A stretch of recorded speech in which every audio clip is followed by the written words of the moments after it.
नमस्कार। कार्यक्रम सीधा कुरा जनतासँग हेर्नको निमित्त न्यूज 24 टेलिभिजन हेरेर बसिरहनुभएका सम्पूर्ण दर्शक महानुभावहरूलाई स्वागत छ। म वीरेन्द्र जैरू। दर्शकहरू, आज हामी तपाईहरूलाई भविष्यका दुई सांसद वा मन्त्रीसँग अहिले नै साक्षात्कार गराउँदैछौँ। यी दुई युवक अहिले राजनीति, अध्ययन, व्यापार, व्यवसायमा त छैनन्, तर यिनीहरू भविष्यका सांसद अवश्य हुनेछन्। तस्बिरमा देखिएका यी दुई युवकलाई हेर्नुहोस्। मङ्सिर 14 मा गोदावरी 5 महाकाल स्थित बालकुमारी मन्दिरको मूर्ति चोर्ने दुई चोरहरूको तस्बिर हो यो। मूर्ति चोरहरूलाई सांसद र मन्त्री बन्ने भविष्यवाणी गर्ने हामी कुनै ज्योतिषी त होइनौँ, तर नेपालको राजनीति यही गतिमा अघि बढिरह्यो भने यिनीहरू एक दिन सांसद मन्त्री अवश्य बन्नेछन्। उदाहरणसहित प्रस्तुत गर्दैछौँ। अर्को यो तस्बिर पनि हेर्नुहोस्। तस्बिरमा देखिएका यी व्यक्ति नेकपा माओवादी केन्द्रका अध्यक्ष पुष्पकमल दाहालको सफा चरित्रले योग्य ठहर्याएका छिरिङ डुमडुम लामा भोटे अर्थात् कार्चेन लामाको हो। 1200 वर्ष पुरानो मूर्ति चोरेको अभियोग ठहर भएर 2 वर्ष जेल सजाय भोगेका कार्चेन लामा अहिले प्रचण्डको आशीर्वादले कर्णाली प्रदेशको मन्त्री बनेका छन्। चोरहरूप्रति प्रचण्डको माया र सद्भावले यिनी हुम्लाबाट प्रतिनिधि सभामा सदस्यमा निर्वाचित समेत भएका छन्। चोरलाई मन्त्री र सांसद बनाउने अद्भुत क्षमता भएका तपाईँ श्री पुष्पकमल दाहाल प्रचण्डलाई हार्दिक बधाई। प्रचण्ड जस्ता तेजस्वी नेता नेपालमा नहुँदा हुन् त चोर डाकाहरूको कल्याण कसरी हुन्थ्यो होला। हुन त 10 वर्षसम्म जनयुद्ध गरेर 17,000लाई शहीद बनाएको उद्देश्य पनि त अध्यक्ष कमरेड प्रचण्डले पुरा गर्नु छ। यो राष्ट्रिय अभिवारा पुरा गर्न पनि प्रचण्डले चोरलाई पहिले प्रदेश मन्त्री बनाए, अहिले प्रतिनिधि सभाको सांसद बनाए। एउटा चोरलाई नेपालको प्रधानमन्त्री बन्ने स्थानमा ल्याएर प्रचण्डले राखिदिए। सायद यही भएर नेपालमा धेरै बुद्धि भएकाहरूले प्रचण्डलाई गतिशील नेता भन्ने गरेका होलान्। गोदावरीको बालकुमारी मन्दिरका 25 वटा मूर्ति चोर्ने दुई भाइहरूले अब खासै चिन्ता गर्नु परेन। तिमीहरूका दाई प्रचण्ड दाई हुनुहुन्छ। दाई पावरमा रहेसम्म तिमीहरूलाई के को चिन्ता? अहिले तिमीहरू पक्राउ परिसकेको हामीले सुनेका छैनौँ। पक्राउ परि नै हाल्यौ भने पनि निर्धक्क भएर भन्नु मूर्ति चोरका पालनहार प्रचण्ड हुँदासम्म हामीलाई केही चिन्ता छैन।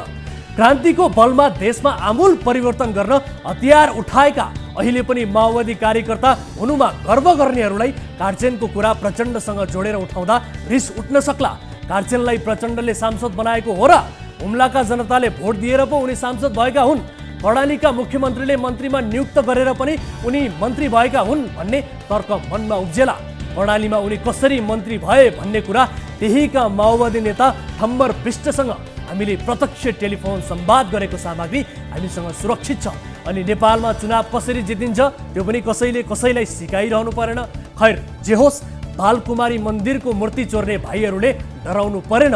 तिमीहरूको दाई प्रचण्ड 2-2.5 वर्षपछि प्रधानमन्त्री हुने लाइनमै हुनुहुन्छ। कार्चेनलाई माया गर्ने दाईको मनमा तिमीहरूप्रति किन घृणा जाग्थ्यो होला र? हामीले अहिलेसम्म राखेका विषयमा केही व्यङ्ग्य, घोचपेच, मिश्रित सूचना थिए दर्शकबिन। चोर, डाका, भ्रष्टाचारी, यौन दुराचारी, शोषकी, अरूलाई बर्बाद पारेर आफू आबाद भएका र समाजलाई रुवाउनेहरूको जमघट हुने थलो संसद हुन थाल्यो। यता अदालतमा मुद्दा खेपिरहेका छन्, उता सांसद भएर निर्वाचित भइरहेका छन्। बैमानहरूलाई छानी छानी माया गर्ने नेपालका राजनीतिक दलहरूलाई बानी नै लागिसक्यो। समानुपातिकबाट नेताका श्रीमतीहरू, पैसा हुने धनाढ्यहरू, ढुङ्गा गिट्टीदेखि चेली बेटी नै किन नहोस्, यस्ता सबै बेचेर पैसाको झोला बुझाउन सक्नेहरू पनि सांसद हुन सक्ने स्थिति बसालिएको छ। सांसद हुन चरित्र सफा भइरहनु पर्दैन। अझै माओवादीबाट हुन त जति धेरै चरित्रमा दाग उति धेरै सक्षमताको प्रमाणपत्र मानिन थालेको छ। दुनियाँभरका देशमा जनतालाई रोजगार दिँदा त्यो देशका शासकले गर्व गर्छन्। जनतालाई स्वास्थ्य शिक्षाको राम्रो प्रबन्ध गर्न दलहरूबीच प्रतिस्पर्धा हुन्छ। छिमेकी चीनमै त्यहाँका कम्युनिस्ट शासकहरूले निर्यातको ग्राफ देखाएर गरिबी उन्मूलन भएको आँकडा देखाएर खुसी साट्छन्। उन्नति प्रगतिका कुरालाई गर्व गर्न लायकका विषय भनेर दस्तावेजका रूपमा राख्छन्। अनि हाम्रो देशमा कुन दलले कति जनताको हत्या गर्यो, कसले कति सार्वजनिक सम्पत्ति ध्वस्त गर्यो, कसले विदेशी इसारामा देशमा अस्थिरता मच्चायो, त्यसका आधारमा क्रान्तिकारिताको हिसाब निकालिन्छ। मान्छे मार्ने, ध्वंस गर्ने, जेल बसेको जस्ता कुरालाई जबसम्म गर्व गर्न लायक विषयका गणना गरिरहन्छ, सम्झिनुहोस् त्यो बेलासम्म कुनै पनि देशको कल्याण सम्भव छैन। त्यो देशका जनताले सुख पाउने ग्यारेन्टी नै छैन। आउनु सुरु गरौँ जनताको चासो गुनासो र प्रश्न सहितको विशेष कार्यक्रम सीधा कुरा जनतासँग।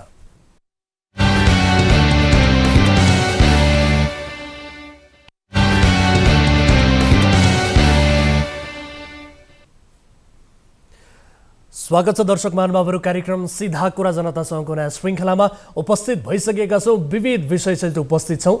न्युज 24 टेलिभिजनबाट प्रत्यक्ष रूपमा हेरिरहनु भएको छ र आजको कार्यक्रममा नेपालको राजनीतिमा नयाँ पुस्ताको नेतृत्वको चाहना प्रकट भइरहेका बेला फेरि पनि तीन नेता देउबा, ओली र प्रचण्डको मुठ्ठीमा देशको राजनीति परेको छ र आगामी 5 वर्ष पनि यिनै नेताहरूले जनतामाथि शासन गर्दैछन्। यसबीचमा प्रधानमन्त्री को बन्ने भन्ने दौड नयाँ पुस्ताको पनि सुरु भएको छ। एक विश्लेषणात्मक रिपोर्ट आजको कार्यक्रममा प्रस्तुत गर्दैछौँ र यस्तै कैलालीको लम्की चुहा नगरपालिकाको मोटरसाइकल खरिद प्रकरण बारेको फलोअप रिपोर्ट पनि थप तथ्यसहित आजको कार्यक्रममा प्रस्तुत गर्दैछौँ र यस्तै बहुविवाह आरोपित भोजपुरका एक पूर्व गाउँपालिकाका अध्यक्ष बारेको फलोअप रिपोर्ट पनि आजको कार्यक्रममा समावेश गर्नेछौँ र एक नागरिकलाई प्रहरीले बिना कारण 25 दिनसम्म थुनामा राखेर दुःख दिएको विषय पनि आजको कार्यक्रममा समावेश गर्ने प्रयास गर्दैछौँ। समयले साथ दिए तपाईँ दर्शक महानुभावहरूसँगको प्रत्यक्ष कुराकानीमा पनि जोडिनेछौँ। कुनै पनि समस्या पर्नु भएको छ, कुनै आपद विपदमा पर्नु भएको छ भने हामीलाई सम्पर्क गर्नुहोला। हामीसँग सम्पर्क गर्ने माध्यम टेलिभिजनको स्क्रिनमा देखाइरहेका छौँ। कार्यक्रमको सुरुवात गरौँ ताली र गालीबाट। यसअघि हामीले सोधेको प्रश्न थियो, नागरिक उन्मुक्ति पार्टीले केही सिट जितेपछि रेशम चौधरी भेट्न नेताहरूको लर्को दिल्ली बजार कारागारमा लाग्न थालेको छ। रेशमप्रतिको चिन्ताका कारण नेताहरू जेल धाउन थालेका हुन् भन्नेले तालीमा र होइनन् भन्नेले गालीमा भोट गर्नुपर्ने थियो। जस अनुसार 34.62% तालीमा र 65.38% गालीमा मत जाहेर गर्नुभएको छ। अर्थात् रेशमप्रतिको चिन्ताका कारण नेताहरू जेल धाउन थालेका हुन् भन्नेमा बढी मत परेको छ। गालीमा दर्शकहरूले बढी मत व्यक्त गर्नुभएको छ। दर्शकहरू, अब ताली र गालीका लागि आजको प्रश्न यस प्रकार छ। बैंकिङ क्षेत्रसँग रहेको विदेशी विनिमय सञ्चितले 8.3 महिनाको वस्तु तथा सेवा आयात धान्न सक्छ। विदेशी मुद्रा सञ्चित बढाउन राष्ट्र बैंकले लगाइरहेको आयात प्रतिबन्ध मङ्सिर मसान्तपछि पनि कायम रहन्छ भन्नेले तालीमा र रहँदैन भन्नेले गालीमा भोट गर्नुहोला। हाम्रो पात्रको एप्लिकेसनमा गएर ताली र गालीका लागि भोट गर्न सक्नुहुनेछ र भोटिङ सुरु हुन्छ। अब ढिलो नगरिकन आजको पहिलो विषय, फेरि पनि तीन नेताको आलो पालोको चक्रमा नेपाली राजनीति पर्दैछ। शेरबहादुर देउबा, पुष्पकमल दाहाल, केपी शर्मा ओली नै आलो पालो मिलाएर प्रधानमन्त्री हुने र जनताको भाग्यमा निराशा मात्रै पर्ने हो कि भन्ने चिन्ता गरिन थालेको छ। काङ्ग्रेसमा गगन थापा, विश्वप्रकाश शर्मा लगायत केही युवाले भनिरहेका छन्, अब हामी हाँक्छौँ सरकार। यसो भनिरहँदा अघिल्लो पुस्ताका शेरबहादुर देउबा र उनको समूहले नयाँलाई सत्ताको बागडोर दिने सम्भावना लगभग शून्य छ।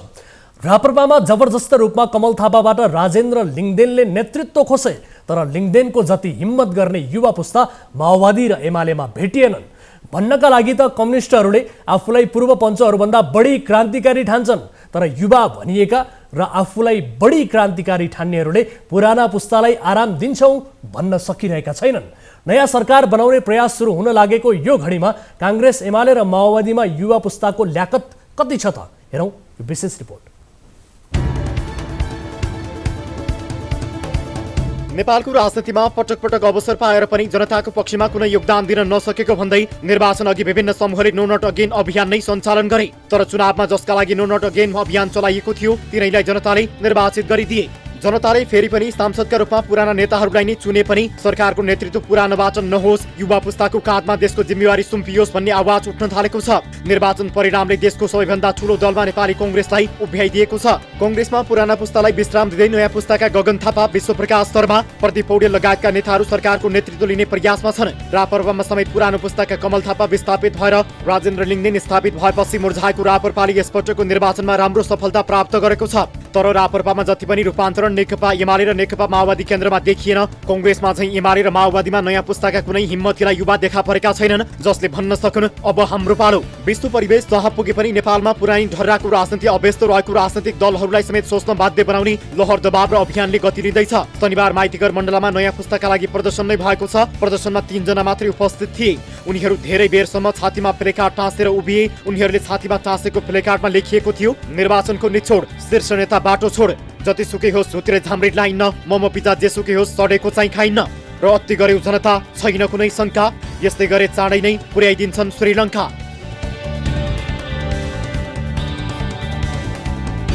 कोभिड महामारीमा आम मानिसबीच परिचय स्थापित गरेका संक्रामक रोग विशेषज्ञ डाक्टर अनुप सुवेदीले यो प्रदर्शनको नेतृत्व गरेका थिए। अहिले सरकारको नेतृत्व गगन थापाले प्रधानमन्त्री पाउनुपर्छ भन्दै दबावका लागि सामाजिक सञ्जालमा सुवेदी सक्रिय छन्। स्वतन्त्र नागरिकका रूपमा आफू सडकमा आएको भन्दै उनले गगन थापा एकजना व्यक्तिको पक्षमा भन्दा पनि नयाँ नेतृत्व र परिवर्तन तथा स्थायित्वको पक्षमा आफू उभिएको बताएका छन्। हामी जनता चाहिँ फेरि 5 वर्षसम्म मुरमुरिएर एकदम दिक्क मानेर बसिरहनु पर्ने त्यो अवस्था आउँछ कि जस्तो देखेर सबैजना अहिलेदेखि आफ्नो आफ्नो समूहमा चाहिँ आवाज उठाउन थाल्यौँ, सडकबाट खबरदारी गर्न थाल्यौँ भने यो माथिका नेताहरूलाई अलिकति चेत्छन् कि अलिकति यो पार्टीभित्र यो आफ्नो आफ्नो संसदीय दलभित्र र सरकारमा प्रदेशमा केन्द्रमा चाहिँ नयाँ मान्छे आउने वातावरण बन्छ कि भनेर यो हामी बेला बताउँ। डाक्टर सुवेदीले सामाजिक सञ्जालबाटै शनिबार माइतीघरमा भेटौँ भन्ने सन्देश पोस्ट गरेका थिए। उनलाई साथ दिन अरू 2 जना उभिएका थिए। हामीले पटक पटक नेता भएनन्, व्यवस्था भएन भनेर व्यवस्था फेरिरह्यौँ, तर अहिले चाहिँ व्यवस्था हामीले एउटा विश्वकै उत्कृष्ट व्यवस्था चाहिँ हामीले पालन गरिरहेका छौँ। र त्यो व्यवस्था अन्तर्गत पनि फेरि त्यही नेताहरू पुरानो नेता दोहोरिरहने हो भने देशले यत्रो ठुलो लगानी गरेर निर्वाचन गरेको के अर्थ? पटक पटक टेस्टेडलाई भन्दा पनि नयाँलाई अवसर दिनुपर्ने आम जनताको पनि माग छ। यद्यपि माइतीघर चोकमा चाहिँ यस्तो प्रदर्शन गर्ने 3 जना मात्रै उपस्थित थिए। नेपालको राजनीति फेरि पनि 3 नेताको मुठ्ठीमा। पछिल्लो 14 वर्षदेखि नेपालको राजनीति 3 पार्टीका 3 नेताको चाहनामै अल्झिन पुगेको छ। कङ्ग्रेसका गिरिजाप्रसाद कोइराला, सुशील कोइराला र शेरबहादुर देउबाको वरिपरि राजनीति घुम्यो। नेकपा माओवादी केन्द्रबाट लगभग पुष्पकमल दाहाल प्रचण्ड नै सधैँ केन्द्रमा रहे।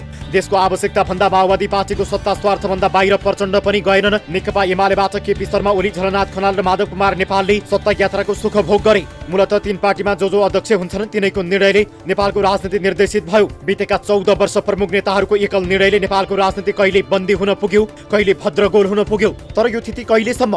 यो प्रश्नको जवाब कसैसँग पनि छैन। किनभने फेरि पनि शेरबहादुर देउबा, प्रचण्ड र माधव कुमार नेपालको इच्छा अनुसार सरकार गठन हुने स्पष्ट चित्र देखिएको छ। सत्ता साझेदारीमा लाभ बाहेक उद्देश्य नै नभएका राजनैतिक दल, सधैँ बार्गेनिङ, सधैँ फाइदामा अर्जुन दृष्टि। आइतबार नेकपा माओवादी केन्द्रको पदाधिकारी बैठक औपचारिक रूपमा बसेको थियो। त्यो बैठकपछि पार्टी उपाध्यक्ष कृष्णबहादुर महराले गठबन्धन कायम राख्ने तर अन्य दलसँग पनि संवादको ढोका खुला गर्ने प्रतिक्रिया दिए। गठबन्धन बनाएको जुन गठबन्धन छोड्ने निर्णय गरिएको र अन्य अप्सन पनि बाँकी राखेको खुल्ला राखेको। यो प्रतिक्रियाको सरल सन्देश थियो। माओवादीले मागे जति गठबन्धनले दिनुपर्छ, अन्यथा हामी एमालेसँग पनि मिलिदिन सक्छौं। चुनाव अघि माओवादी अध्यक्ष प्रचण्डले पटक पटक गठबन्धन नगरी एक्लै एक्लै चुनाव लडे सबै पार्टी सकिने भन्दै गठबन्धनको पक्षमा आउन दबाव सिर्जना गरेका थिए। अहिले गठबन्धनका बाँकी दललाई तर्साएर बढीभन्दा बढी लाभ लिने योजनामा माओवादी छ भन्ने प्रश्न देखिन्छ। उपाध्यक्षको भनाइको विश्लेषण हुन थालेपछि तुरुन्तै महासचिव देव गुरुङले गठबन्धन बाहेक अन्यत्र छलफलको योजना नरहेको टिप्पणी गरे र आफ्ना उपाध्यक्षले खोलेको पोल टाल्ने प्रयास गरे। अहिले त गठबन्धनकै प्रक्रिया यथावतै छ, त्यसमा कुनै पुनरावलोकनको विषय खासै त्यस्तो त केही उठिएको छैन। अब अहिले फेरि प्रसङ्ग सन्दर्भ पनि त्यति देखिँदैन। त्यसो भएको हुनाले चाहिँ अहिले त त्यही नै छ। अब राजनीतिक दलहरूको बिचमा अरूसँग पनि वार्तै हुन नसक्ने भन्ने कुरो त भएन, कुराकानी हुन नसक्ने कुरो त भएन। अरू पनि सबैसँग अब राजनीतिक दलहरूको सन्दर्भमा मल्टी पार्टी डेमोक्रेसीमा चाहिँ जोसँग पनि भेटघाट कुराकानी छलफल अन्तर्क्रिया चलिरहने प्रक्रिया त आफ्नो ठाउँमा छँदै। नयाँ सरकार गठन लगायतका विषयमा छलफल गर्न वाम लोकतान्त्रिक गठबन्धनमा रहेका दलहरूबीच सोमबार छलफल हुने बताइएको छ। दर्शकहरू, यस विषयमा कुराकानी गर्नका लागि हामीसँग टेलिफोन सम्पर्कमा जोडिनु भएको छ राजनैतिक विश्लेषक डाक्टर विजय मिश्र। डाक्टर विजय, यहाँलाई स्वागत छ कार्यक्रम सीधा कुरा जनतासँगमा। हस्, धन्यवाद। हजुर, अब चुनाव अघि नो नट अगेन अभियान चलाइयो, तर त्यो अभियानले खासै लजारबाट लागेको देखिएन। तर पनि जनताको एउटा चाहना छ कि टेस्टेडहरूबाट कति शासित हुने, अब नयाँले चाहिँ सरकार चलाउन् भन्ने किसिमको चाहना देखिएको अवस्था छ जनतामा। तपाईँ यस्तो सम्भावना कहीँ कतै देख्नुहुन्छ? यहीँबाट सुरु गरे। यो पहिलो चरणमा जस्तो 2 वर्ष हुन्छ नि 5 वर्षमा हो होइन हजुर फर्स्टमा चाहिँ म देख्दिनँ युवाले पाउने भनेर कतैबाट पनि किनभनेदेखि यो अब अङ्क गणित यस्तो बन्यो कि युवाहरूलाई दिनुपर्छ भन्ने कुरा भयो नो नट एगेनलाई दोस्रो पुस्ता लागू पनि भयो फेरि हेर्नुहोस् पहिलो पार्टीका अध्यक्षहरूमा त्यति लागू भएन एउटा उपेन्द्र यादव बाहेक अरूलाई चाहिँ तर समग्रमा हेर्नुभयो भने धेरै मन्त्री भइसकेका पटक पटक मन्त्री भइसकेका पटक पटक सांसद भइसकेका पनि धेरैलाई हराएर यो नो नट एगेन अभियानलाई कम्तीमा 50% त लागू गरियो जस्तो लागेको छ मलाई होइन त्यसले गर्दा यो सफल नै भएको जस्तो लाग्छ तर के देखिएको छ भने अहिलेको अङ्क गणित के देखिन्छ भनेदेखि यो 5 दलीय गठबन्धनले नपुग्यो भने 6 दलीय बनाएर अथवा 7 दलीय बनाएर भए पनि उनीहरूले त्यही दलका नेताहरूमध्ये कसैलाई प्रधानमन्त्री बनाउँदैछन् अथवा वामपन्थीहरूको पनि गठबन्धन भयो भने पनि त्यसबाट पनि त्यही बुढामध्ये कोही प्रधानमन्त्री हुने भएकोले मैले देखेको त्यो जस्तै सुरुमै एउटा के हल्ला आयो भनेदेखि वाम गठबन्धन होइन कि यो 5 दलीय गठबन्धनको केही थपेर अरू विकल्पहरू थपेर अरू नयाँ पार्टीहरू जुन खुलेका छन् त्यसमध्ये कुनै एउटा दुईटा थप्दा पनि पुग्ने भएकोले उनीहरू मध्येबाट सुरुमा शेरबहादुर देउपालाई 2 वर्षलाई प्रधानमन्त्री त्यस पछाडि 2 वर्ष प्रचण्डज्यूलाई र पछि 1 वर्ष चुनावी सरकार कुनै युवालाई दिन पाए हुन्थ्यो भन्ने देखेकोले मैले यो अलिकति के गेस गरेँ भनेदेखि पहिलो चरणमा चाहिँ बुढापाका नै कोही आउनुहुन्छ जो चाहिँ पार्टीको नेतृत्व गरिरहनु भएको छ तर दोस्रो चरणमा जब फेरि पनि सरकार चेन्ज गर्नुपर्ने माहौल बन्छ त्यतिखेर संसदभित्र त्यो जुन युवाहरूको जुन चाहे त्यो काङ्ग्रेसको युवा होस् चाहे त्यो एमालेको युवा होस् चाहे अरू पार्टी राष्ट्रिय स्वतन्त्र पार्टीका युवा हुन् अथवा राष्ट्रिय प्रजातन्त्र पार्टीका युवा हुन् अथवा सिके राउटे किन नभनौँ होइन यी सबै किसिमका युवाहरूले एउटा माहौल क्रिएट गर्छन् र अनि उनीहरूको आवाज त अब संसदमा लाइभ हुन्छ अनि त्यसले गर्दाखेरि आम जनताहरूले पनि त्यहाँ अलिक प्रेसर दिन्छन् र दोस्रो 2 वर्ष पछाडि चाहिँ फेरि युवाहरूको चाहिँ आउने चान्स मैले बढी देखेको छु तर यहाँले जुन आलो पालोको प्रसङ्ग पनि निकाल्नु भयो सत्ता भनेको रूपान्तरणका लागि हुनुपर्ने रूपान्तरणको विषय हुनुपर्ने तर कसैलाई 1 कसैलाई 2 भनेर यसरी भाग लाएर भोग चलन गरे जस्तो यस्तो पनि स्वाभाविक रूपमा हुन्छ र यो शोभा दिने विषय हो र हो यो चाहिँ के भने नेपालको संविधान बनाउँदै यस्तरी बनाइदिए कि यो संविधानमा कसैले पनि एउटा पार्टीले स्पष्ट बहुमत ल्याउन सक्ने स्थिति देखिएको छैन। 74 को सालमा पनि त्यो स्पष्ट बहुमत एउटा पार्टीको आएको होइन। त्यतिखेर नेकपा एमाले र माओवादी केन्द्रले पहिले भिन्न भिन्न ल्याए अनि दुईटा जोडेर नेकपा भएपछि मात्रै त्यो उनीहरूको बहुमत भएको हो। त्यसले गर्दा के देखिन्छ भनेदेखि अहिले पनि त्यही देखियो, किनभने कुनै पार्टीको भएन। सबभन्दा अब हामीले जनताले भोट हाल्न खोजेकै हुन्, तर त्यही पनि के छ भने यो संविधानको यो जुन समानुपातिक प्रणाली र यो प्रणालीको व्यवस्था छ यसलाई किन कसले गर्यो यो थाहा छैन है, तर किनभने यसले स्पष्ट बहुमत एउटालाई दिन सक्ने अवस्था रहेको छैन। त्यसले गर्दाखेरि बाध्य भएर दुईटा अथवा दुईभन्दा बढी पार्टीहरू मिलेर सरकार बनाउनु पर्ने स्थिति हुन्छ। त्यसैले गर्दाखेरि अब हामीले यसलाई नागरिकले भोट दिएकै हुन्, अब हामी के भन्छौँ, नागरिकले त सबै मिलेर शासन गर है भनेर भोट दिएको भनेर अहिले आवाज आइरहेको छ। हेर्नुहोस्, तपाईँको भनाइ अनुसार समानुपातिक भनेको विशेष गरी यो राजनैतिक अस्थिरताको चाहिँ मूल जड हो भनेर भन्न सक्ने स्थिति हो। अहिलेको अवस्थामा समानुपातिकले त्यही देखायो, किनभने समानुपातिकको सिट लिने क्रममा गरेपछि हुन त एउटा हामीले के भन्छ समानुपातिक कसलाई राखिदिने भने जो सबै मानिसहरूको आवाज त्यहाँ आओस् अथवा आवाजविहीनहरूको आवाज पनि त्यहाँनिर आओस् अनि त्यो भनेर क्लस्टरहरू बनाइदिएको छ नि त। अब जस्तो मुस्लिमलाई, दलितलाई, अल्पसङ्ख्यकहरूलाई, अपाङ्गता भएकाहरूलाई यस्तोलाई ल्याउनु पर्नेमा तर त्यहाँनिर हेर्दा के देखिन्छ भनेदेखि आफ्नो मान्छेहरूलाई भर्ने अथवा नेताको आसेपासेलाई भर्ने चलनले गर्दाखेरि जुन नर्म्स अनुसार अथवा जुन उद्देश्य लिएर त्यो समानुपातिक बनाइएको हो, तर त्यो चाहिँ अहिले दुईटा इलेक्सनमा त्यो देखिएको छैन लिस्ट हेर्दाखेरि। त्यसले गर्दाखेरि यसमा चाहिँ बरु अब अहिले जस्तै हुन्छ नि, तपाईँले हेर्नुभयो भने यो संसदीय प्रणालीबाट कसैको बहुमत पनि नपुग्ने र समानुपातिकको भोट पनि समानुपातिकमा पनि जुन मान्छे चयन गर्यो त्यसले पनि जुन इच्छा हो त्यो पुरा नभएकोले कम्तीमा फेरि यो संविधानमा केही चेन्ज गरेर, जस्तै अहिले माओवादी केन्द्रले भनिरहेको अथवा राप्रपाले भनिरहेको अथवा राष्ट्रिय स्वतन्त्र पार्टीले भनिरहेको दुईटा कुरा भनिरहेको छन्।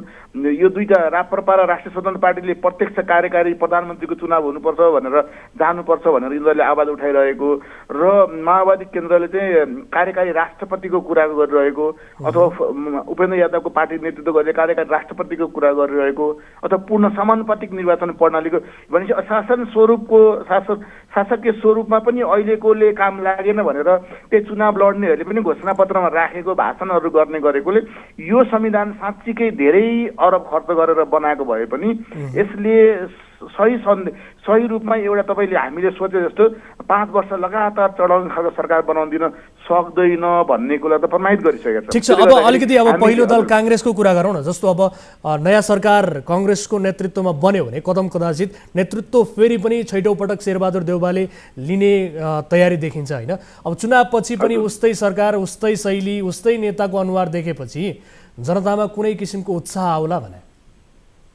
हो, यो त के छ भनेदेखि उत्साह ल्याउनको लागि त्यो मन्त्रीहरू चाहिँ यङ जेनेरेसनलाई दिनु पर्यो। मैले चाहिँ के भनिरहेको छु भनेदेखि अब संसदीय दलको एउटा अङ्कगणित अनुसार हेर्ने हो भने नेपाली काङ्ग्रेसको अहिले जितेका प्रत्यक्षहरू र अब आउने समानुपातिको लिस्ट अलरेडी छ, त्यहाँनिर त्यहाँ आउँछ भने थाहा पाइसकेपछि एउटा सिट यताउता होला, तर अरू त सबै थाहा पाइसके क्लियर भइसकेपछि के देखिन्छ भने अहिले पनि 65% त शेरबहादुर देउवा संसदीय दलको नेता भयो भने उनले भोट पाउने चान्स त्यहाँनिर छ। त्यसले गर्दाखेरि शेरबहादुर देउवा संसदीय दलको नेता भइसकेपछि ठुलो पनि पार्टी भइदिएको कारणले गर्दाखेरि उनलाई पहिलो चरणमा प्रधानमन्त्री हुनलाई कसैले रोक्न सक्ने स्थिति देखिँदैन।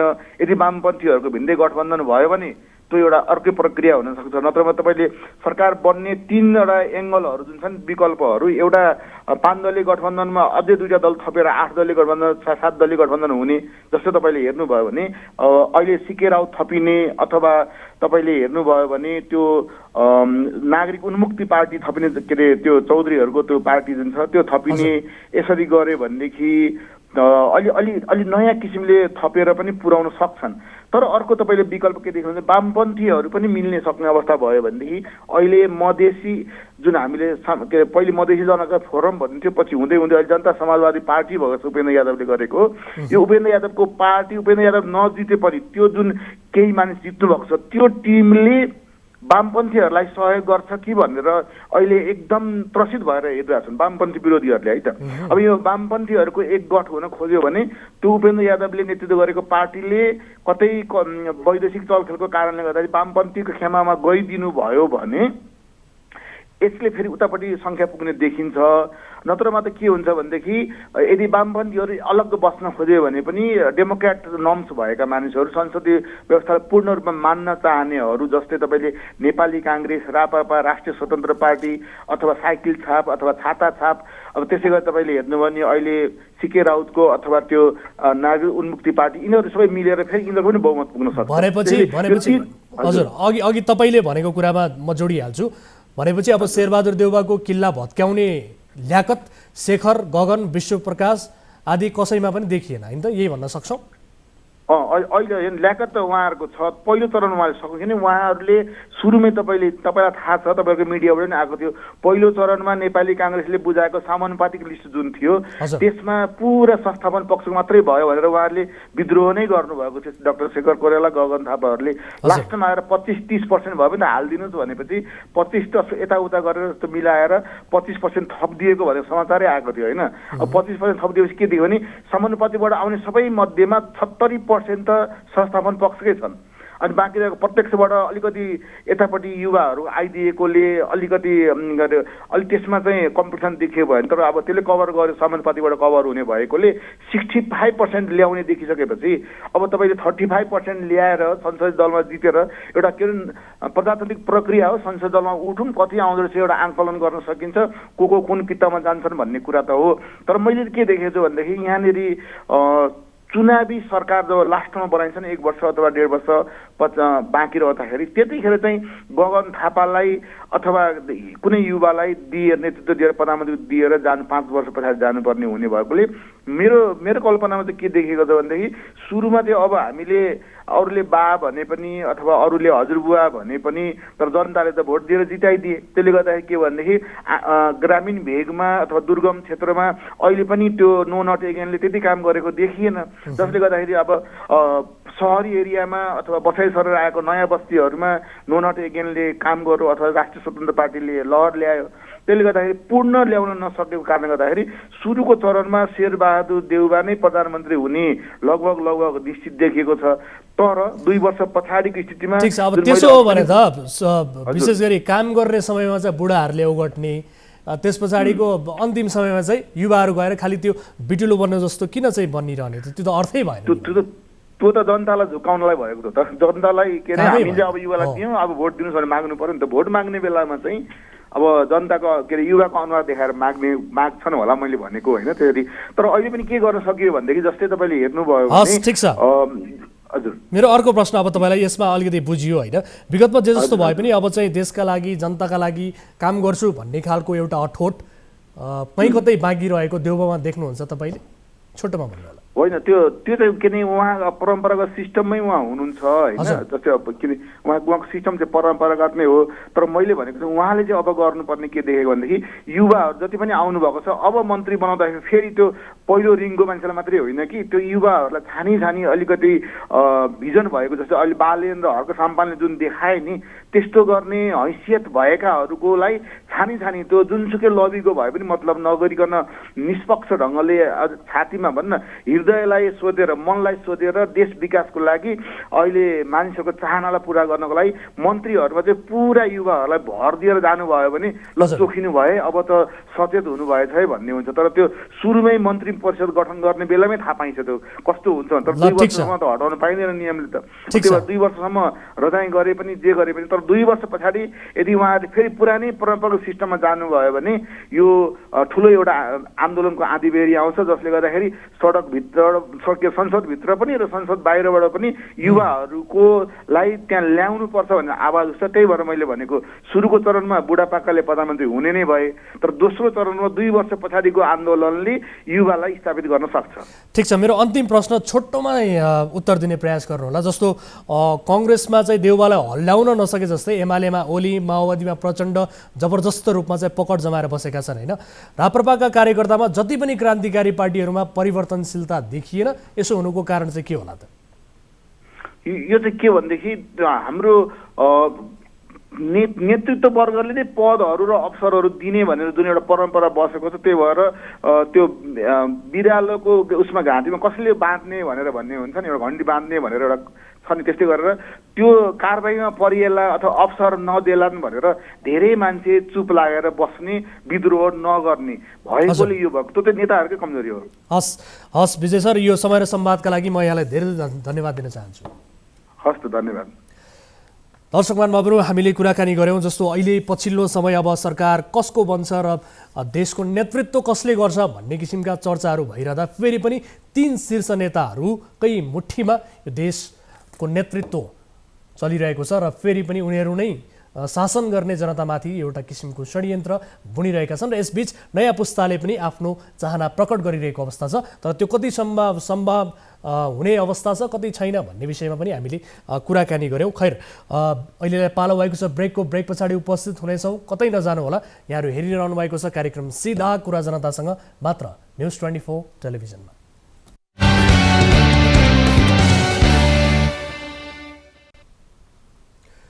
ब्रेकपछि स्वागत छ दर्शकहरू कार्यक्रम सीधा कुरा जनतासँगमा। अब अर्को विषय, 150 सीसीको मोटरसाइकललाई कति पर्ला? चलेका मोटरसाइकलको दर रेट निकाल्ने हो भने 3 लाखको आसपासमा यस्ता मोटरसाइकलहरू उपलब्ध हुन सक्छन्।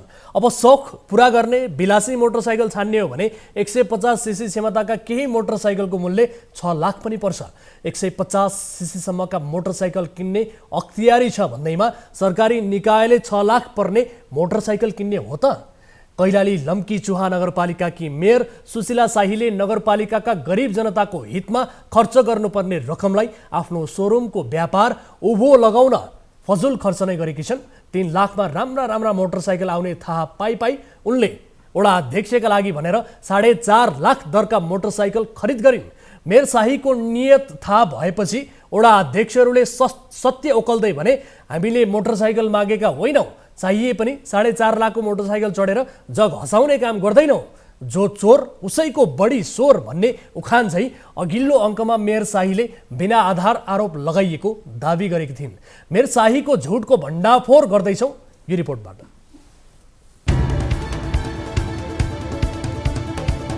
कैलालीको लम्की चुहा नगरपालिकाको मोटरसाइकल खरिद प्रक्रियामै त्रुटि भेटिएको छ।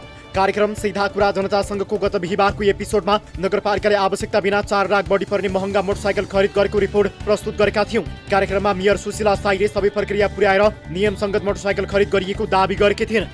वडा अध्यक्षज्यूले भन्नुभएको छ 16 साधन चाहिएको छ, हामीले माग गरिसकेपछि नगरपालिकाबाट ल हामी लिन्छौँ यो गाडी भनिसकेपछि हामीले प्रक्रिया पुर्याएर लिएको भन्नुभएको छ।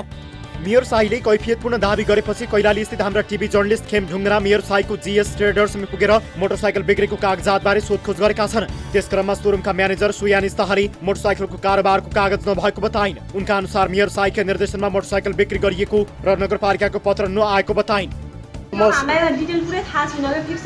थाहाकोलाई हुन्छ हजुर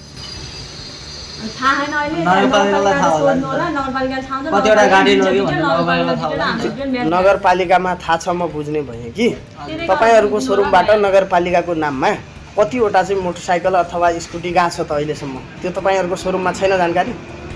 नगरसभा बजेट भाषणमा 25 लाख रुपियाँ सवारी साधन खरिद तथा मर्मत शीर्षकमा छुट्याइएको भए पनि के कसरी बजेट खर्च गर्ने र कति सवारी साधन खरिद गर्ने भन्ने विषयमा कार्यपालिका बैठकमा छलफल समेत भएको थिएन। मेयर सुशीला साईले खरिद प्रक्रिया नियमसङ्गत भएको दाबी गरिरहँदा उपमेयर जुना चौधरीले नै यस्तो दाबी खण्डन गरेका छिन्। उपमेयर चौधरी भनिरहेका छिन् यस प्रकारले मोटरसाइकल खरिद गर्ने प्रस्ताव बैठकमा छलफल समेत भएको छैन। नगरसभामा बजेट भाषण गर्ने बेला मैले नै 22-25 लाख कति गाडीको लागि गाडी खरिद तथा मर्मत सम्हारको लागि बजेट छुट्याएकै हो र गाडी खरिद बिक्री गर्ने क्रममा जुन नगरपालिकाले कार्यविधि बनाएर त्यसपछि गएर कोटेसन होला, टेन्डर होला, त्यसको बारेमा अर्को कार्यपालिकाबाट पास चाहिँ भएको छ। त्यसमाथि नगरसभाबाट विनियोजन गरिए भन्दा धेरै बढी रकम मेयर शाहीले मोटरसाइकल र स्कुटी खरिदमा उडाएका छिन्। आफ्नै यमाहाको सोरुमको व्यापार बढाउन मेयर शाहीले 40 लाख भन्दा बढीको किनमेल गरेका छिन्, जबकि नगरसभाले 25 लाखको सवारी साधन तथा मर्मत गर्ने अख्तियारी दिएको थियो। समाचार प्रसारण भएपछि धमाधम मोटरसाइकल फिर्ता गर्दै वडा अध्यक्षहरू। कार्यक्रममा रिपोर्ट प्रसारण भए लगत्तै वडा अध्यक्षहरूले मोटरसाइकल फिर्ता गरेका छन्। जनस्तरबाट नै विरोध भएपछि मोटरसाइकल फिर्ता गरेको उनीहरूको भनाइ छ। मतदाताहरू जनताहरूले चाहिँ ल है यो बाइक महँगो हो, तपाईँहरू त विलासी जीवन जिउन खोज्नु हो भनेर उहाँहरूको सल्लाह सुझाव सुनेर नै मैले आजदेखि चाहिँ यो बाइक चाहिँ नचढ्ने, चढे पनि पुराइ जे जस्तो वाडामा थियो त्यो अनुसार चाहिँ पुराइ युज गर्ने भनेर, त्यही भएर महँगो गाडी नचढ्ने, जनताको चाहिँ सेवा गर्न आएको। हामी चाहिँ लग्जरी गाडी लग्जरी बाइक पनि चढ्न त्यति नसहा जस्तो माने, किनकि देशमा यस्तो आर्थिक सङ्कट भइरहेको बेला, त्यही भएर आजको दिनबाट हामीले चाहिँ यो बाइक नचढ्ने भनेर नगरपालिका तल चाहिँ हामीले चाहिँ बाइक राखिदिएका छौँ। अनि चाहिँ यहीँ बुझाएका त्यो हामीले गरेको कामले जनतामा त्यो एक खालको नराम्रो पर्न गएको कारणले गर्दाखेरि हामीले जनताकै सेवाको लागि लिने अनि जनतालाई नै त्यो अपाच्य भइसक्यो कि यो गाडी चढेर हामीले जनता सेवा गर्नुभन्दा विगतमा जसरी हिँड्ने डुल्ने र नमस्ते गर्दै अथवा ढोक गर्दै जान्थ्यौँ त्यही तरिका नै हाम्रो ठिक हो भनेर हामीले त्यो लिने कुरालाई सच्याएका हौँ। मेयर शाहीको बदमासी अर्को पोल पनि खुल्यो। सूचीकृत नभएका फर्मसँग खरिद गरेको भेटियो। मोटरसाइकल खरिद गरिएको नगर प्रमुख सुशीला साईको जीएसएस ट्रेडर्स नगरपालिकामा सूचीकृत नै नभएको पाइएको छ। सार्वजनिक ऐन नियम अनुसार सूचीकृत नभएका कम्पनीसँग कारोबार गर्नु नियम विपरीत मानिन्छ। तर मेयर शाही आफैले नगरपालिकामा सूचीकृत नभएको आफ्नै फर्मबाट कारोबार गरेको भेटिएको छ। नगरपालिकाका सूचना अधिकारीले नै यो तथ्य खुलासा गरेका छन्। सूचना अधिकारी माधव प्रसाद जैसी के भनिरहेका छन्, हेरौँ यो भनाइ। सवारी साधन खरिद गरिएको यमाहा सोरुम छ जीएसएस ट्रेडर्स हैन, त्यो चाहिँ यहाँ सूचीकृत छ कि छैन? छैन, अहिलेसम्म यहाँ सूचीकृत भएको फेरि जीएसएस ट्रेडर्स सूचीकृत नगरपालिकामा छैन हो? छैन, यो लिस्ट अनुसार छैन। सामान्यतः कुनै खरिद गर्नु अघि सूचीकृत विभिन्न फर्मसँग दर रेट मागिन्छ। तर मेयर शाही र खरिदमा संलग्न भएका कर्मचारीहरू आफैले जीएसएस ट्रेडर्सका नामबाट दर रेट भरिदिए र सोरुममा पुगेर छाप लगाउन भने। सोरुमका कर्मचारीले पनि आफ्नै सोरुम धनी मेयर भएको नगरपालिकाका लागि त्यहाँका कर्मचारीले ल्याएको कोटेसनमा छाप लगाउने र हस्ताक्षर गरिदिने प्रक्रिया पूरा गरिदिए। यो तथ्य पनि सोरुमका कर्मचारी आफैले खुलासा गरेका छन्। कागजात ल्याइसकेपछि तपाईँले सिग्नेचर गरिदिनु भयो, छाप हानिदिनु भयो, पठाइदिनु भयो, तर तपाईँको के भन्छ तपाईँको उसमा तपाईँले आफूले कागजात केही पनि बनाउनु भएन हो। यही बोल्नुभन्दा त्यति लेख्दा नि भयो त।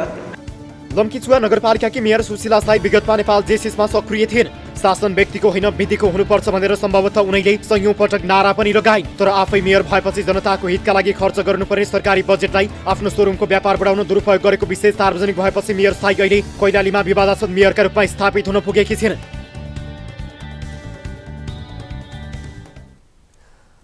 दर्शकहरू, यस विषयमा कुराकानी गर्नका लागि हामीले टेलिफोन सम्पर्कमा ल्याएका छौँ कैलाली लम्कीचुहा नगरपालिकाका नगर उपप्रमुख जुना चौधरीलाई। उपप्रमुखज्यू यहाँलाई स्वागत छ कार्यक्रम सीधा कुरा जनतासँगमा। नमस्कार। हजुर, अब महँगा मोटरसाइकल खरिद गरिएको छ, त्यसमाथि खरिद प्रक्रियामै त्रुटि भेटिएको छ, नगरपालिकामा सूचीकृत नभएको फर्मसँग खरिद गरिएको छ। यति यो हदसम्मको व्यथिति हुँदा पनि तपाईँहरू ठुलो हेरेर बस्नु भएको छ है? ए यस्तो हो। हजुर, त्यो गाडी खरिद भएको रहेछ होइन? हजुर, कार्यपालिकासँग यसको कुनै कोअर्डिनेसन भएको छैन। एजेन्डा कार्यपालिकामा एजेन्डा आएको भए यसको कोअर्डिनेसन टेन्डर हुनुपर्ने थियो, अब त्यो पनि भएन। अनि गाडी अब के अरे वार्ड अध्यक्षज्यूहरूले चलाइराख्नु भएको रहेछ। त्यो कुरा पनि अब हामीलाई कुनै कहीँबाट पनि जानकारी आएन। अब कार्यपालिकाबाट एजेन्डाको रूपमा पास गरेको भए हामीलाई पनि थाहा हुन्थ्यो। अब कसरी किन्नुभयो कसरी बेच्नुभयो त्यो कुरा हामीलाई थाहै नै भएन। तर नगर प्रमुखज्यूले त यसअघि हामीसँगै कार्यक्रममा भन्नुभयो कि बकैदा छलफल गरेरै प्रक्रिया पुऱ्याएरै आवश्यकताका आधारमा खरिद गरेको भनेर दाबी गर्नु उहाँले। अब कुन रूपले प्रक्रिया पुगाउनु भयो त्यो चाहिँ थाहा भएन। तर कार्यपालिकाको एजेन्डा आउनु पर्थ्यो, कोटेसन हुनु पर्थ्यो, टेन्डर हुनु पर्थ्यो। अब त्यसपछि हामीलाई थाहा हुन्थ्यो कसरी प्रक्रिया पुगेको भन्नुभयो, त्यो थाहा भएन हामीलाई। हेर्नुहोस् है, उहाँले त आफ्नै सोरुमको चाहिँ व्यापार बढाउनको लागि चाहिँ मनलाग्दी गरेको अवस्था देखियो। यो हदको चाहिँ भनौँ न एक किसिम व्यतिथि छ। तपाईँहरू विरोध गर्नुहुन्न, सबै मोटरसाइकल खरिद गरेर वडा अध्यक्षहरूले चलाइसकेपछि मात्रै चाल पाउनुहुन्छ, प्रक्रिया भित्रभित्र भइरहेको हुन्छ, तपाईँहरू चालै पाउनुहुन्न, थाहा पाएर पनि थाहा नपाए जस्तो गर्नुभएको हो कि अथवा के हो त यो? होइन, तपाईहरु पनि त एउटा जिम्मेवार पदमा हुनुहुन्छ नि। कुरा आउँदैन। नगरपालिकाको सम्पत्ति भनेको सार्वजनिक हो, सबै जनताको सम्पत्ति हो। अब सबैको आफ्नो आफ्नो अधिकार क्षेत्र बाँधेको छ। आफ्नो क्राइटेरियामा पर्ने अधिकार क्षेत्रभित्र रहेर मैले काम गर्ने हो। अब कार्यपालिकामा एजेन्डाको रूपमा आएर छलफल भएको भए अब किन्नु पर्दैन थियो भन्ने कुरा त्यहाँ हामीले अब अवरोध गर्ने कुरा हो। तर कुनै पनि किसिमको त्यस्तो एजेन्डा आएको नभएको हुनाले अब कसले के चलिराखेको छ यसको लागि त अब कि प्रशासकीय अधिकारी सरलाई थाहा होला कि मेयर साहबलाई थाहा होला कि चौमेवार अध्यक्षलाई थाहा होला।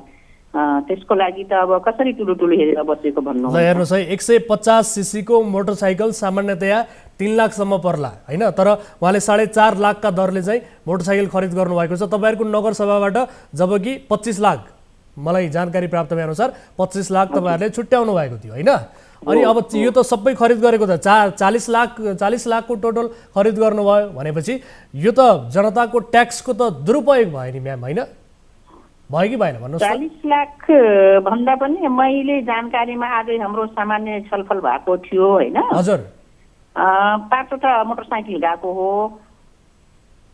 हजुर, 5वटा मोटरसाइकल 4,35,000 को दरले मोटरसाइकल गएको छ भन्ने कुरा गर्नुभयो। हजुर, र देखिएको पनि त्यही 5वटै मोटरसाइकल हो भन्ने कुरा गर्नुभयो। त्यो नै 30 लाख भन्दा बढी भयो। त्यसमा 2वटा स्कुटर पनि त छन् त म्याम? 2टा स्कुटी चाहिँ त्यो अगाडिकै सम्झौता अनुसार किनेको हो। हामी वैशाखमा चुनाव जितिसकेपछि जेठको महिनामा पदस्थापन हुने लगत्तै 2टा स्कुटी आएको रहेछ। 2टा स्कुटी चाहिँ उहाँहरूले पुरानै सम्झौता अनुसार किन्नु भएको रहेछ। त्यसैले अब यो कार्य के भन्छ यो सेसनभित्र परेन। ठिक छ, तर जेसुकै भए पनि जनताका समस्या के छन् भन्ने कुरामा, जनताका मुद्दामा केन्द्रित हुनुपर्ने अवस्थामा वडा अध्यक्षले चाहिँ 4.5 लाखका मोटरसाइकल चढेर हिँड्न सुहाउँछ त? भन्नुहोस् त। त्यो त बिल्कुलै सुहाउँदैन नि।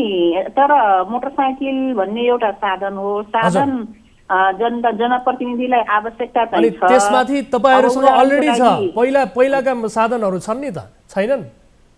पुराना साधनहरू छन् नि, त्यसलाई सदुपयोग गर्नु पर्यो त्यसको लागि। हजुर। अनि अब यो तपाईँका नगर प्रमुखज्यूको चाहिँ यो एउटा स्वेच्छाचारी भन्छ नि, स्वेच्छाचारी चरित्र शैली चाहिँ देखियो। यसलाई तपाईँहरूले कसरी अङ्कुश लाउनुहुन्छ भन्नुहोस् त? अब के गर्नुहुन्छ? कुनै एक्सनमा उत्रिनुहुन्छ तपाईँहरू? यो त बजेटको दुरुपयोग हो। आजै हाम्रो छलफल भएको छ। 20 गते हाम्रो कार्यपालिकाको मिटिङ बस्दैछ। हजुर, अब 20 गते यसको बारेमा विस्तृत छलफल हुनेछ। अनि वडा अध्यक्षहरूले धमाधम मोटरसाइकल फिर्ता गरिरहेका छन्। के भनेर चाहिँ फिर्ता गरेछन्? 2टा मोटरसाइकल फिर्ता भएको छ, वार्ड नम्बर 1 र वार्ड नम्बर 2बाट अस्ति भर्खर लगेको 2टा मोटरसाइकल। मलाई त फिर्ता भइसकेपछि मात्रै जानकारी आएको छ। अब खरिद प्रक्रिया को बारेमा पनि थाहा छैन, को मोटरसाइकल कसले लगेछ भन्ने कुरा पनि थाहा छैन। अब मैले आफ्नो कुरा भन्नुपर्दा नगरपालिकामा एउटा मात्र 4 पाङ्ग्रे गाडी छ। हामी त्यही गाडीबाट पनि मेयर साहब, उपमेयर साहब लगायत प्रशासकीय अधिकृत 3 जनाले हामी एउटै गाडीबाट काम चलाइराखेका छौँ। रह्यो कुरा यो मोटरसाइकलको, यसको बारेमा अब ठीक छ, मोटरसाइकल भन्दा पनि यहाँ त हेर्नुहोस् न, खरिद प्रक्रियामा समेत त्रुटि भेटिएको छ हैन। आफ्नै कम्पनीलाई एउटा भनौँ न एउटा लाभ गर्ने उद्देश्यले उहाँले खरिद गर्नुभएको छ, जो कि आवश्यकता बिना। अब यो खरिद प्रक्रियाबारे तपाईँहरूलाई जानकारी नै नहुने, यो त तपाईँहरूलाई पनि त बाइपास गर्न खोजे जस्तो देखियो नि त हैन? अब त्यस्तै लागिरहेछ मलाई पनि। ल हस्, म समय र जानकारीका लागि धन्यवाद दिन्छु। र सँगसँगै तपाईँहरूको कार्यपालिका बैठकमा यो आवाजलाई तपाईँले जबरजस्त रूपमा उठाउनु हुनेछ र यस्ता व्यतिथिहरूलाई कम गर्नका लागि तपाईँको भूमिका रहनेछ भन्ने विषयमा हामी आशा अपेक्षा गर्न चाहन्छौँ। जनताले मन पराएका छैनन्, जनताका मुद्दा एकातिर, तपाईँहरूका माग एकातिर, तपाईँका भनौँ न एक हिसाबले शैलीहरू एकातिर भयो भने यो तारतम्य मिल्दैन, यसलाई चाहिँ ध्यान दिनुहुनेछ भन्ने अपेक्षा गर्दै समय र संवादका लागि म धन्यवाद दिन चाहन्छु यहाँलाई। ल हजुरलाई पनि धेरै धेरै धन्यवाद। हस्, धन्यवाद। दर्शक महानुभावहरू, यो फलोअप रिपोर्ट हामीले प्रस्तुत गऱ्यौँ थप तथ्यसहित कि खरिद प्रक्रिया समेत मिलेको छैन र पुरा गर्नुपर्ने जति पनि प्रोक्युरमेन्ट प्रोसेसहरू छ यसमा केही पनि पुरा गरिएको छैन। बकैदा आफ्नो एउटा नियत राखेर, आफूलाई लाभ हुने नियत राखेर स्वेच्छाचारी शैलीमा नगर प्रमुखले खरिद गर्नुभएको छ। यो विषयलाई हामीले फलोअप मार्फत प्रस्तुत गऱ्यौँ। अब अर्को विषयतर्फ यहाँहरूको ध्यान आकर्षण म गराउन चाहन्छु। उदयपुरका एक सामान्य व्यक्ति काठमाडौँको तिलगङ्गा क्षेत्रमा बसोबास गर्थे। गत असोज 5 गते उनलाई गौशाला वृत्तका प्रहरीले पक्राउ गरे। पक्राउ त गरियो, तर उनीमाथि लगाउने कुनै मुद्दा नै थिएन। तैपनि भएका नभएका कुरा जोडजाड गरेर उनीमाथि अभद्र व्यवहार मुद्दाका लागि म्याद थपियो। गम्भीर अपराध बाहेक प्रहरीले हिरासतमा 25 दिन कसैलाई पनि राख्दैन, तर यी व्यक्तिलाई 5 पटक म्याद थपेर राखियो। उनी विरुद्ध कुनै जाहेरी परेको थिएन। उनले फोनबाट धम्काएको दाबी प्रहरीको छ, तर उनको कल डिटेल प्रहरीले 25 दिनको अनुसन्धानमा पनि निकालेन। एकनाथ भुजेल नाम गरेका व्यक्ति विरुद्ध बयान दिने भनेर प्रहरीले जसलाई उभ्याएको छ ती व्यक्तिले पनि किटानीका साथ कुनै बयानी दिएका छैनन्। सुनेको वा अरेको भरमा दिएको बयानलाई आधार बनाएर प्रहरीले उनलाई 25 दिन थुन्यो। गलत अनुसन्धान जस्तो देखिएको यो विषयको अन्तर्वस्तु सहितको यो रिपोर्ट हेर्नुहोस्।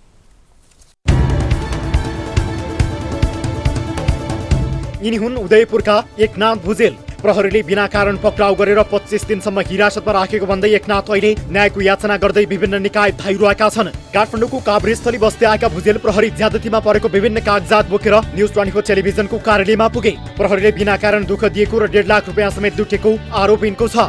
त्यतिबेला मेरो 25,000 पैसा यताभित्र रहेको थियो हेर्नु, त्यो पैसा पनि हरायो। अनि 1,75,000 राजकिशोर डङ्गोलसँग बनेकोबाट ल्याएको त्यो पनि हरायो। 2 लाख पैसा भन्दा अलिकति बढी होला, 1-2 हजार।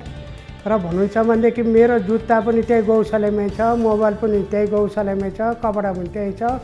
एकनाथका अनुसार गत असोज 5 गते राति 9 बजे उनलाई सादा पोसाकमा खटिएका प्रहरीले तिलगङ्गाबाट नियन्त्रणमा लिए। उनको आँखामा पट्टी बाँधियो र लचार पछार गर्न थालियो। उनलाई कुटपिट गर्दै गौशाला विरुद्धको हिरासतमा लगियो। र मलाई एकैचोटि रातको 9 बजे चाहिँ तिलगङ्गाबाट भ्यानमा पनि लचार पचार गर्दै लग्यो र त्यो तिलगङ्गा पुलको यतापट्टि चाहिँ झारेर पिपिवार पाइप एउटा रहेछ सर, त्यो नम्बर 1 भन्ने त्यो हरियो पाइपले चाहिँ मलाई ड्याम पिट्यो, लात्तीले पिट्यो, खुट्टामा पिट्यो, दुनियाँ दिमाना सर कुर्दा मलाई शिथिल बनाएपछि अनि यो गौशाला लगेर छुन्यो। आफू किन पक्राउ परे भन्ने समेत उनले थाहा पाएनन्। कुनै पनि प्रहरीले यसबारे जवाफ दिएनन्। 25 दिन हिरासतमा बसेपछि उनी 5,000 धरोटीमा छुटे। आफू पक्राउ पर्नुको कारण खोज्दै उनी जिल्ला प्रशासन कार्यालय काठमाडौँ लगायतका विभिन्न निकाय धाए, तर कुनै पनि निकायले उनको गिरफ्तारीको प्रष्ट कारण बताइदिएका छैनन्। हाम्रो कार्यालयमा आउँदा भुजेलले जिल्ला सरकारी वकिलको कार्यालयका सहायक जिल्ला न्यायाधिवक्ता पूजा सिलवालले तयार पारेको अभियोग पत्र पनि लिएर आएका थिए। 25 दिन हिरासतमा 5 पटक म्याद थप अनुसन्धान सुन्ने। एकनाथ विरुद्ध तयार पारिएको अभियोग पत्रमा कुनै ठोस प्रमाण छैन, देख्ने सुन्नेको बयान छैन। घटना मुचुल्कामा पनि एकनाथ विरुद्ध मुद्दा नै चल्नुपर्ने अवस्था रहेको उल्लेख छैन। उनी विरुद्ध कसैले लिखित जाहेरी पनि दिएका छैनन्। अभियोग पत्र पढ्दा प्रहरीलाई झोक चलेको बेला एउटा निर्दोषलाई 25 दिन हिरासतमा खोजे जस्तो देखिन्छ। अभियोग पत्रमा एकनाथले विभिन्न व्यक्तिलाई धम्क्याउने, तर्साउने र अनावश्यक सताई हैरानी दिएको भनेर मौखिक उजुरी परेको उल्लेख गरिएको छ। धम्क्याउने, तर्साउने गरेको आरोप प्रहरीले लगाए पनि यसबारे बयान दिने कोही व्यक्ति छैनन्। प्रहरीले राजकुमार थापाको बयानलाई आधार बनाएर एकनाथ भुजेल विरुद्ध मुद्दा त चलायो, तर राजकुमार थापाले दिएको बयानको यो अंश हेर्नुहोस्।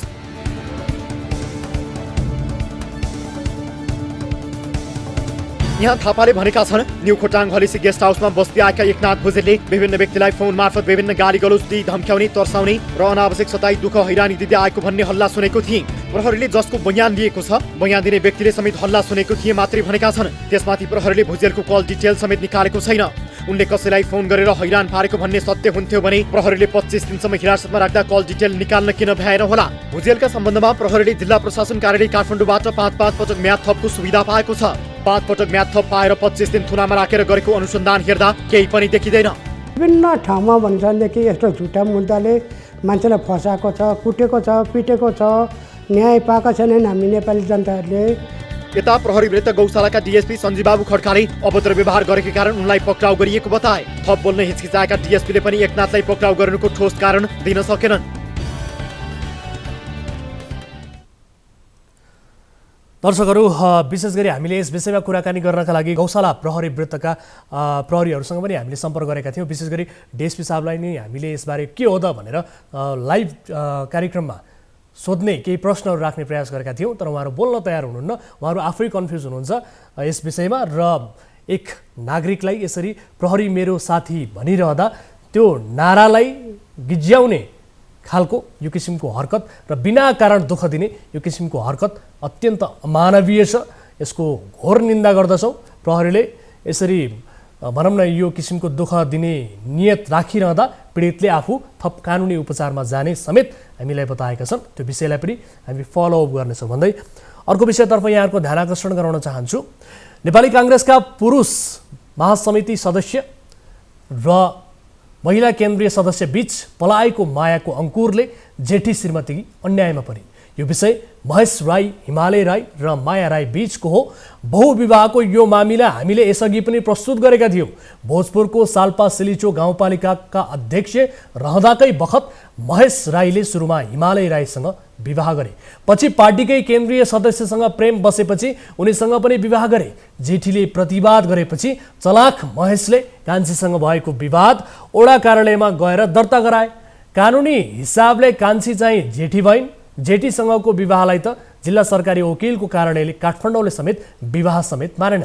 विवाहका क्रममा खिचिएका तस्बिर, भोज खाएकाहरूको बयान आदिमा प्रहरी, सरकारी वकिलको कार्यालय आदिले आँखा चिम्लिदिए। पछि काङ्ग्रेस नेताका रोमान्टिक दिन सुरु भए।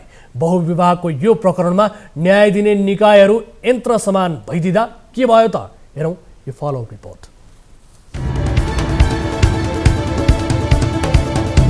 दर्शकवृन्द, एकैछिन यो तस्बिर हेरौँ त। तस्बिरमा देखिएको दृश्यले प्रष्टै भन्छ यो वैवाहिक कार्यक्रमको फोटो हो। बीचमा दुलहा दुलही छन्, वरपर बरबधुका आफन्त देखिन्छन्। किराँत परम्परा र भेषमा बरबधुका रूपमा सजिनेमा भोजपुरका महेश राई र उनकी दुलही हिमालय राई छन्। उनीहरूबीच भएको विवाह र विवाहपछि भोज खानेहरू सबै अहिले पनि तथ्य कुरा बोल्न तयार छन्। विवाह भएको प्रमाणसहित उपस्थित हुँदा पनि जिल्ला सरकारी वकिलको कार्यालय काठमाडौँले यो विवाहलाई विवाह नै मानेर। बेहुला थिए भोजपुर साल्पा सिलिचो गाउँपालिकाका तत्कालीन अध्यक्ष महेश राई। तिनै राईले बयानका क्रममा भनेका थिए कांग्रेसको महाधिवेशन प्रतिनिधिको चुनाव जित्दा सम्मानका लागि आएकी हिमालय राईसँग खिचिएको फोटो हो यो, विवाहको होइन। महेश राईले दिएको बयानलाई जिल्ला न्याय अधिवक्ता जनक प्रसाद घिमिरेले ज्ञान बालक चाहिँ बिना तर्क स्वीकार गरिदिए र विवाह नै भएको होइन भन्ने निष्कर्षमा पुगे। महेशले बहुविवाह गरेको दावी गर्दै हिमालय कानुनी उपचारमा जान खोजेकी थिएन, तर सरकारी वकिलको कार्यालयले उनलाई अदालत पुग्नु अघि नै रोकिदियो। सरकारी वकिलको कार्यालयले बहुविवाहमा मुद्दा चल्न नसक्ने कारण खुलाउँदै भनेको छ जाहेरवालाले शङ्कित व्यक्ति महेश राईसँग विवाह गरेको भनी दावी दिएको मिति अगाडि नै शङ्कित व्यक्ति महेश राईले माया राईसँग विवाह भएको भन्ने विवाह दर्ताको प्रमाणपत्रबाट पुष्टि भइरहेको अवस्थामा जाहेरवाला हिमालय राई महेश राईको जेठी श्रीमती हुन् भन्ने वस्तुनिष्ठ प्रमाणको अभाव, शङ्कित व्यक्तिहरू महेश राई र माया राई उप बहुविवाह गरेको कसुरमा अभियोग पत्र दायर गर्दा नेपाल सरकारलाई सफलता प्राप्त हुन सक्ने देखिँदैन। महेश राई, हिमालय राई र माया राई बीचको वैवाहिक मामिला गन्जागोल। कान्छीलाई जेठी र जेठीलाई कान्छी बनाइयो। महेश राई भोजपुर साल्पा सिलिचो गाउँपालिकाका अध्यक्ष थिए। उनले 78 मङ्सिर 13 मा हिमालय राईसँग विवाह गरे। त्यसको केही समयपछि माया राईसँग विवाह गरे। माया र महेश दुवै नेपाली कांग्रेसबाट राजनीति गर्दै आएका छन्। महेश गाउँपालिकाका अध्यक्ष थिए भने माया चाहिँ कांग्रेसको केन्द्रीय सदस्य छिन्। महेशले हिमालय छाडेर केन्द्रीय सदस्यसँग प्रेमलाभ र विवाह गरेपछि हिमालय कानुनी उपचारमा जान खोजिन्, तर चलाक महेशले मङ्सिर 2 को मिति राखेर माया राईसँग विवाह दर्ता गराए। परम्परागत हिसाबले हिमालयसँग भएको विवाह दर्ता नहुँदै महेशले चलाकी गरेपछि कसले कोसँग गरेको विवाह पहिलो हो भन्ने उल्झन सुरु भयो। हिमालयले महेशसँग भएको विवाहको फोटो, भोज खाएकाहरूको बयान लगायत प्रमाण बोकेर कानुनी उपचारमा गइन्, तर जिल्ला सरकारी वकिलको कार्यालयले विवाह दर्ता मात्रै हेर्यो, हिमालयसँग विवाह गरेको फोटोलाई स्वीकार गरेन। सरकारी वकिलको कार्यालय र पुलिसले त मिलो मतमा उनीहरूलाई चाहिँ संरक्षण गरिराखेका छ। जस्तो कि 21 गते उनीहरूले चाहिँ नि आफ्नो चाहिँ प्रतिवेदन बुझायो, यतापट्टि कुनै अनुसन्धान नगरिकन बुझायो सरकारी वकिलको कार्यालयमा बौद्ध प्रहरीले। अनि 30 गते लगेर फेरि पकडा खान आउने चाहिँ नि बनाएछ त्यहाँनिर। मलाई लाग्छ त्यो पनि मिलो मतमा हो। जिल्ला सरकारी वकिलको कार्यालयको यो निर्णयले कान्छी श्रीमतीले कानुनी रूपमा पहिलो हुने मौका पाइन्, तर जेठी श्रीमतीलाई कानुनले चिन्दै चिनेन। महेश र हिमालय बीच भएको विवाह हेर्ने, भोज खानेहरू सबै जिउँदैछन्, तर कानुनले कागज हेर्यो, समाज संस्कार परम्परा फोटो केही पनि हेरेन।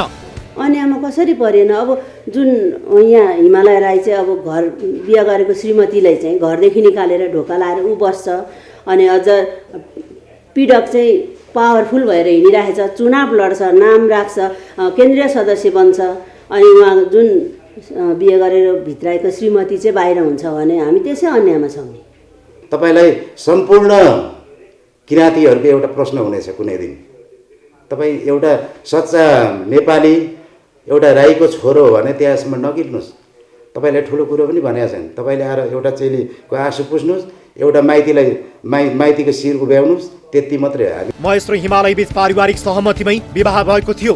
महेश राई 2074 को स्थानीय निर्वाचनमा भोजपुरको सालपासिलेसो गाउँपालिका अध्यक्षमा नेपाली कङ्ग्रेसबाट निर्वाचित भएका थिए। उनी कङ्ग्रेसको महासमिति सदस्य पनि हुन्। महेशकी पहिलाकी श्रीमती सरस्वती गिरीको हृदयघातका कारण निधन भएको थियो। त्यसको 6 महिनामै महेशले हिमालयलाई मङ्सिर 13 मा विवाह गरे। दुवै पक्षसँग नाता पर्ने मालती राईले विवाहको कुरा अघि बढाएकी थिइन्। मलाई घर चलाउन एउटा साथ नभई भएन, तपाईँकी बहिनीलाई जे जसो गरेर भए पनि सुखैले पाल्छु भनेपछि आफूले दुवैलाई जोडिदिएको मालतीको भनाइ छ। हिमालयलाई खासमा माग दिने नै म अनि मेरो श्रीमान, मगनी गर्नु जाने नै हामी हो। अनि महेश राईले चाहिँ हामीलाई अब माग दिनु, उहाँको जेठी श्रीमती चाहिँ मरेको थियो होइन, बितिसकेको थियो। अनि त्यस पछाडि चाहिँ अनि अब तपाईँको साली माग दिनु, हेर्न जाउँ भन्ने कुरा भयो।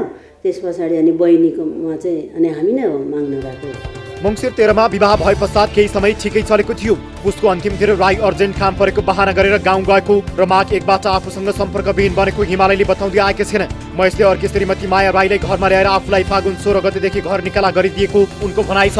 मेरो बिहे भएको 3 महिनामा महेश राई मेरो श्रीमान र माया राई उहाँहरू मिलेर चाहिँ मेरो जीवनमा चाहिँ राजनीतिक गर्नुभएको छ। उहाँहरूले राजनीतिक खेलबाड गर्नुभएको छ मेरो जिन्दगीमा। त्यही भएर उहाँहरूले चाहिँ कानुन अनुसारको सजाय चाहिँ पाउनुपर्छ। महेशबाट धोका भएको भन्दै यसअघि पनि हिमालय राई कार्यक्रम सीधा कुरा जनतासँगको सम्पर्कमा आएकी थिइन्। कङ्ग्रेसका महासमिति सदस्य र महिला केन्द्रीय समिति सदस्य बीचको माया प्रेमले हिमालय राई अन्यायमा परेको विषय हामीले यसअघि पनि प्रसारण गरेका थियौँ।